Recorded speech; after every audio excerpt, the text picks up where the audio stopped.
Ce matin, nous remercions le Seigneur qui nous a accordé le temps et le souffle de vie de nous présenter devant vous, partager ensemble avec vous l'évangile de ce matin. Nous savons tous qu'on nous a lu différentes lectures et dans toutes les lectures d'aujourd'hui, nous voyons que Dieu nous montre aussi l'essence du caractère le plus élevé de son amour, comment il veut toujours que nous participions dans sa gloire.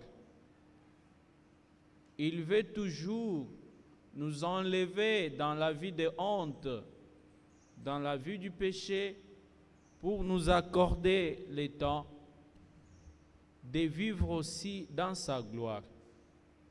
Pourquoi Dieu nous montre ce matin que malgré le péché, malgré les ténèbres qui dominent le monde, malgré l'esclave ou l'esclavage dans lequel nous retrouvons,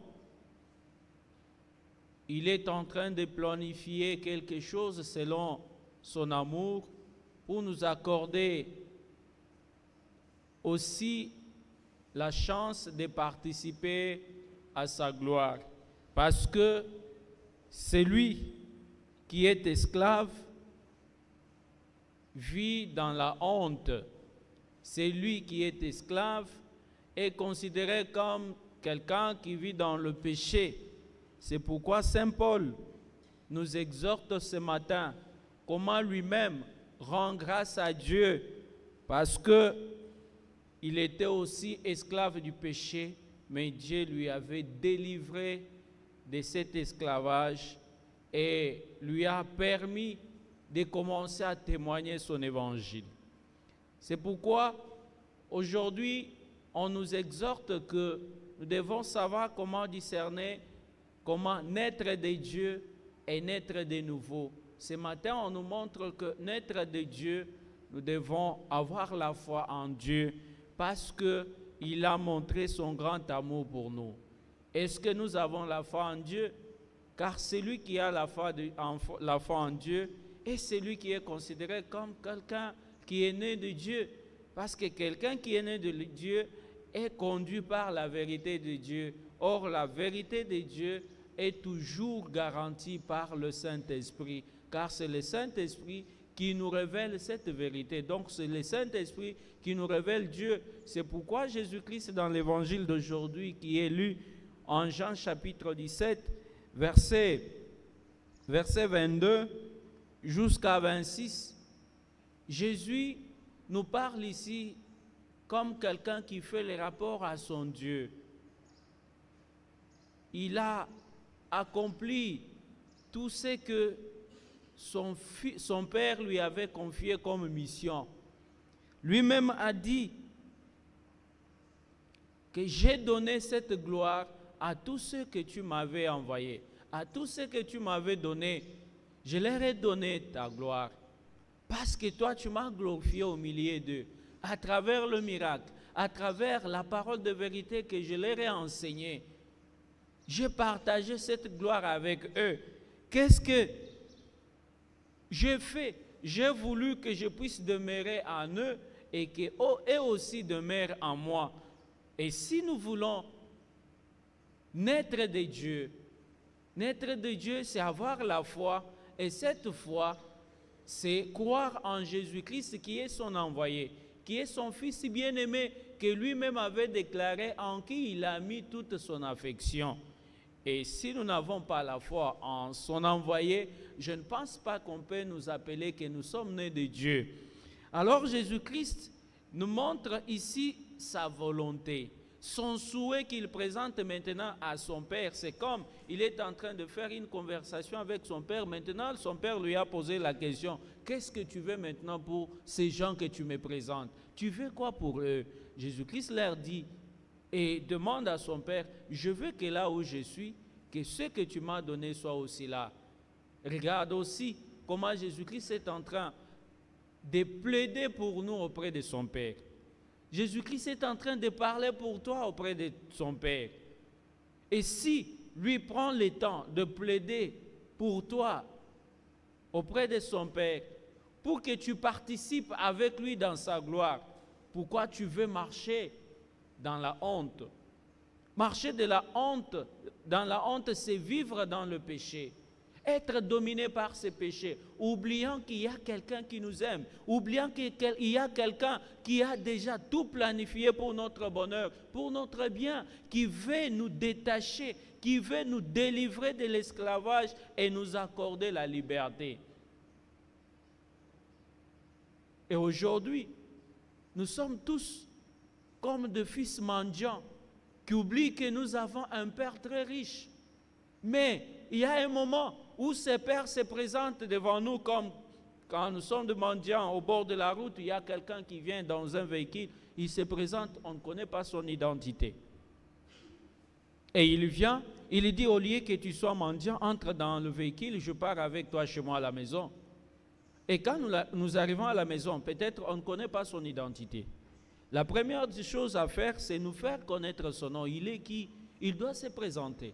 C'est pourquoi Jésus-Christ, il a dit à son Père, j'ai fait connaître ton nom à ces gens.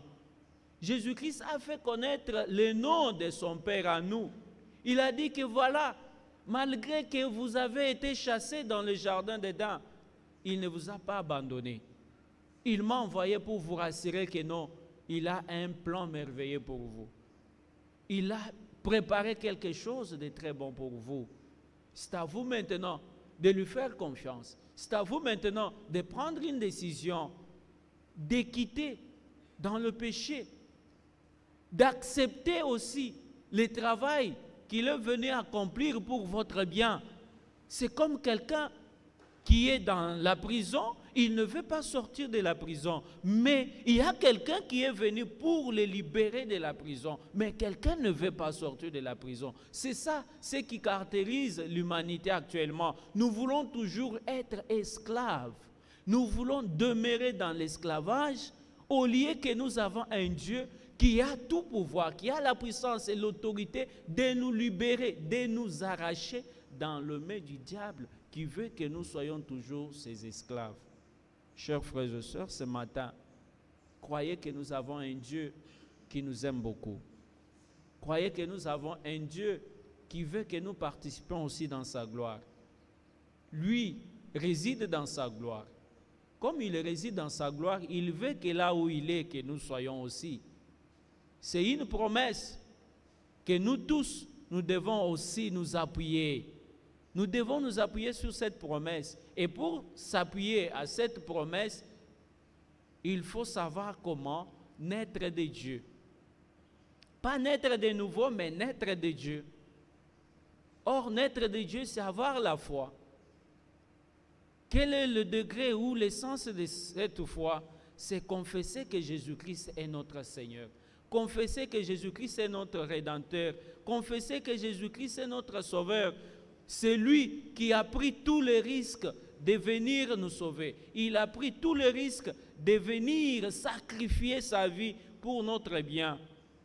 C'est à nous de faire le choix, si nous voulons naître de Dieu ou pas. Nous avons ce Dieu qui nous attend toujours. Il veut que nous ayons chez lui et lui va nous accorder cette grâce que Saint Paul, que lui-même, il se montre comme le premier exemple étant bénéficiaire de la grâce de Dieu. C'est pourquoi dans la 3e épître, on nous montre comment même Saint Paul a participé au meurtre de Saint Étienne. Si lui a participé au meurtre de Saint Étienne, c'est-à-dire qu'il était persécuteur de chrétiens, il faisait mal aux chrétiens. Lui-même arrêtait même d'autres chrétiens, le mettait en prison. Mais les jours où la grâce de Dieu a sonné pour sa vie, il a rencontré la lumière du Christ. Il a rencontré le Seigneur Jésus-Christ, qui lui a appelé par son nom, qui reconnaissait que Paul est mon instrument de travail. J'aime utiliser cet instrument pour l'avancement de mon Église. J'aime utiliser Paul pour qu'il annonce mon évangile aux autres, malgré que le diable est encore là pour travailler dans sa vie. Il lui transforme comme ennemi. Mais les jours où moi je vais l'appeler, il ne sera pas ennemi, il sera ami de mon évangile. Il va témoigner cet évangile aux autres. C'est ça. Jésus-Christ veut que nous témoignions, nous confessons notre foi chez les autres. Que les gens voient que nous sommes chrétiens par notre façon de vivre, par notre manière de parler, par notre comportement, que les gens sentent que nous sommes de vrais chrétiens. Nous sommes des enfants qui sont nés de Dieu, qui ont la foi en Jésus-Christ et qui croient que Jésus-Christ est notre sauveur. Si nous croyons que Jésus-Christ est notre sauveur, nous devons aussi nous appuyer par cet amour, nous appuyer dans son amour. Car si nous oublions l'amour de Dieu, c'est-à-dire nous voyons tout ce qu'on nous enseigne, tout ce qu'on nous donne comme enseignement biblique, comme si on gaspille le temps. Or, l'amour de Dieu, c'est un amour qui est inconditionnel, qui nous accepte dans n'importe quelle condition où nous nous retrouvons maintenant. Ne pense pas que dans les conditions auxquelles tu te retrouves aujourd'hui, Dieu va te chasser, Dieu va t'oublier et Dieu ne va pas te donner une nouvelle identité. Non, il t'attend. Il veut que tu puisses reposer ton espoir sur son amour. À des fois, même nos parents, leur amour est illimité. L'amour même de ceux qui nous encadrent est illimité. Mais l'amour de Dieu est illimité. Un amour qui revêt un caractère le plus élevé qui est la miséricorde. Nous devons tenir compte de ça. Nous devons nous appuyer. Nous devons prendre ça comme un élément sur lequel nous pouvons nous appuyer pour dire que non, malgré tout ce que nous sommes, malgré tout ce que nous voyons, Dieu est là et pour nous. Il nous a envoyé son Fils. Et son Fils n'a pas une autre mission, c'est de te faire présenter, de te présenter devant son Père avec un corps glorifié. Le corps que nous avons ici, c'est un corps qui manque encore la gloire, parce que c'est un corps qui est dominé par le péché. Et si nous voulons que ce corps ne soit pas dominé par le péché, nous allons rendre à ce corps la gloire qui reflète la présence de Dieu dans notre vie. Parce que la vie éternelle, ne pensez pas que la vie éternelle, c'est se déplacer de la terre. Non, la vie éternelle commence d'abord au moment où nous vivons. Au moment où tu respires. Au moment où tu entends comment on te prêche, comment on t'enseigne. C'est le moment où tu dois mettre tout ce qu'on t'enseigne en pratique. Parce qu'on dit, mon peuple meurt faute de connaissance. C'est l'ignorance qui nous tue. Le fait de ne pas connaître nous rend un peu insensibles au message du Christ, nous rend un peu insensibles à tout ce qu'il nous enseigne, à tout ce qu'on nous donne comme vérité. Nous n'allons pas accepter ça parce que nous voulons toujours rester attachés à notre ignorance. Mais Christ qui est la vérité, il est venu, il nous appelle ce matin pour dire que mon fils, ma fille, si tu as eu le temps de voir la lumière d'aujourd'hui, c'est-à-dire Christ veut que tu marches dans sa lumière. Si tu as vu cette lumière aujourd'hui que les autres n'ont pas vue, même ceux de notre âge n'ont pas vu cette lumière.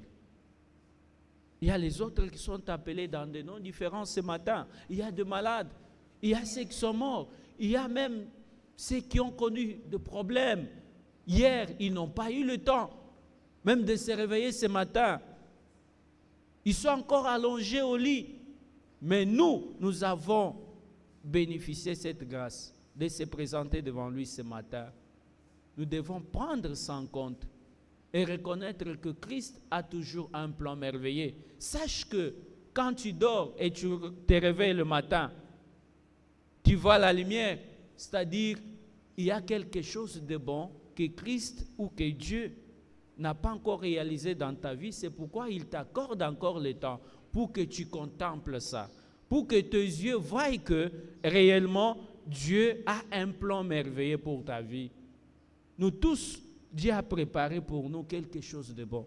Mais pour recevoir cette chose que Dieu nous a préparée, nous devons naître de Dieu. Nous devons reconnaître l'amour de Dieu pour notre vie et donner confiance à Dieu. Et cette confiance se résume à notre foi que nous avons envers lui en croyant en son Fils. Quand on croit au Fils de Dieu, c'est-à-dire que nous avons la connaissance de Dieu. On ne peut pas croire à Jésus-Christ si on n'a pas la connaissance de Dieu. On commence d'abord à connaître Dieu et maintenant on va croire à son Fils. Et aujourd'hui, Dieu nous dit, à des fois on marchait dans le péché et maintenant la grâce de Dieu est venue auprès de nous pour que nous soyons les bénéficiaires de cette lumière. Et cette lumière qui est la vérité de la parole de Dieu, qui est la vérité, ne demeurez pas dans l'ignorance. C'est comme nous les élèves. Quand on n'était pas encore à l'école, on était ignorant, on ne connaissait rien. En ce moment, nous sommes presque à la fin de l'année. Reflétez que vous avez acquis quelque chose. Reflétez que vous avez acquis quelques notions de morale. Vous avez acquis une connaissance que chacun de vous doit mettre en pratique pour ça.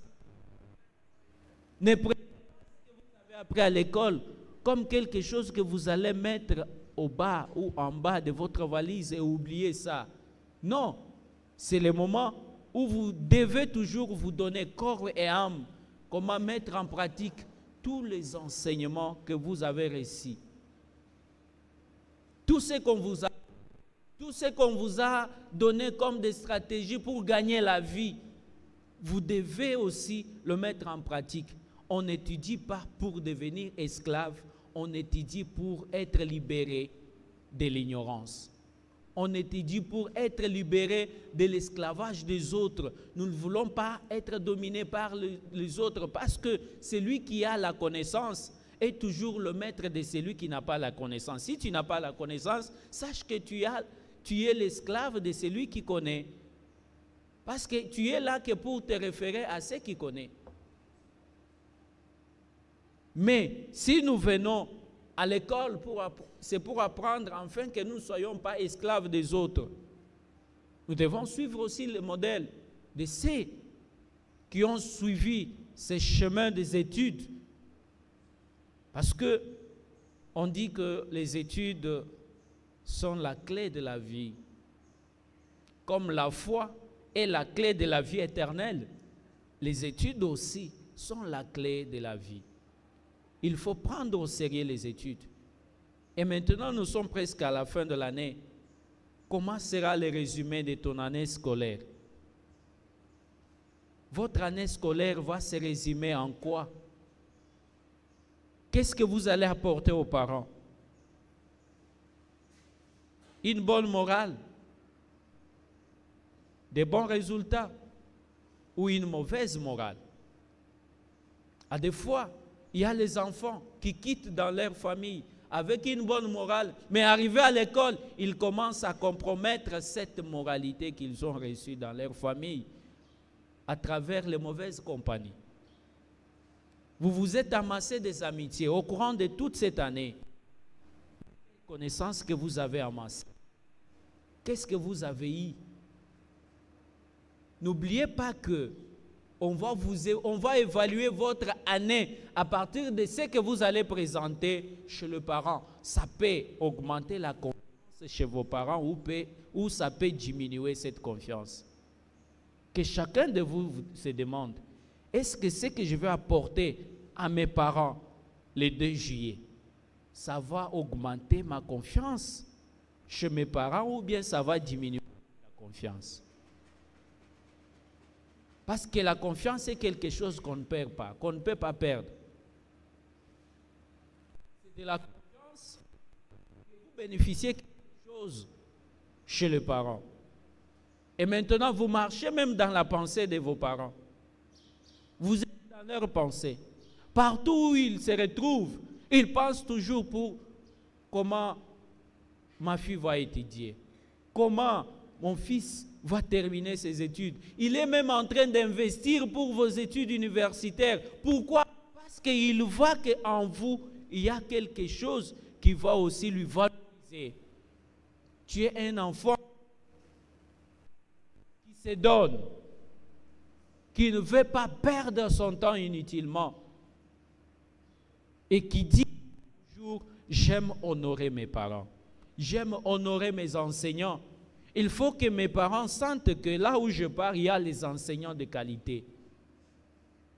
Il faut que mes parents sentent que là où je pars, il y a un encadrement dans plusieurs dimensions.